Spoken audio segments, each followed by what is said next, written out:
मिलिन को ये अपनी आंखों का धोखा लगा। उस लबूबू डॉल को तो उसके कुत्ते बाव ने तहस नहस कर दिया था, तो अब वो डॉल वहां कैसे आ सकती थी? बल्कि अब उस डॉल के चेहरे की स्माइल एक प्यारी सी स्माइल से बदलकर एक बहुत भयानक हंसी में बदल चुकी थी। मिलिन अब घबरा गई थी और वो बाव को आवाज देती हुई घर के बाहर चली गई, लेकिन वो आसपास कहीं नहीं मिल रहा था। जब वो वापस घर में घुसी तो उसके होश उड़ गए। वो लबूबू डॉल अब किचन के सिंक के पास पहुंच गई थी। उस डॉल के हाथ और दांत लाल पड़े थे। जब मिलिन ने सिंक के नीचे देखा तो उसके रोंगटे खड़े हो गए। वहां उसके डॉग बाव की बॉडी पड़ी थी और उसमें से खून बह रहा था। डर के मारे मिलिन की आंख खुल गई, लेकिन तब उसने देखा कि वो लबूबू डॉल उसके ऊपर बैठी है। मिलिन की चीख निकल गई। उसकी चीख सुनकर उसका कुत्ता बाव भागता हुआ कमरे में आ गया। मिलिन को समझ नहीं आया कि वो लबूबू डॉल जिसे उसने सोते हुए शेल्फ पर रखा था, वो उसके बेड पर कहां से आ गई।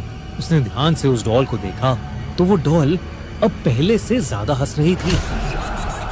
मिलिन कुछ समझ पाती कि इससे पहले ही मिलिन के डॉग बाव ने उस डॉल को अपने दांतों से खींचा और उसने उसके चिथड़े चिथड़े कर दिए। उस रात मिलिन को एक सपना आया जिसमें वो अपने कमरे में थी और वहां एक बहुत ही अजीब सा दिखने वाला जानवर जैसा कुछ था, जिसके बड़े बड़े नुकीले दांत थे, भयानक लंबे और दांतों से भी ज्यादा नुकीले नाखून थे, और उसका पूरा शरीर लाल रंग का था।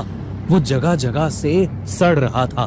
धीरे धीरे वो मिलिन के पास आ गया और उसका गला घोटने के लिए आगे बढ़ा।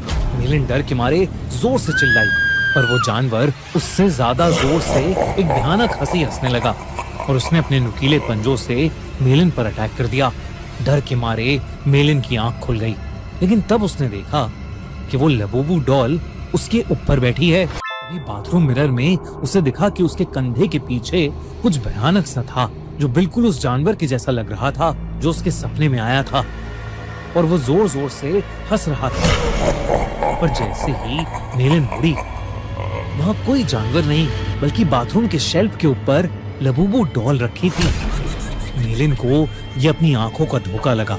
उस लबूबू डॉल को तो उसके कुत्ते बाव ने तहस नहस कर दिया था, तो अब वो डॉल वहां कैसे आ सकती थी? बल्कि अब उस डॉल के चेहरे की स्माइल एक प्यारी सी स्माइल से बदलकर एक बहुत भयानक हंसी में बदल चुकी थी। जब वो वापस घर में घुसी तो उसके होश उड़ गए।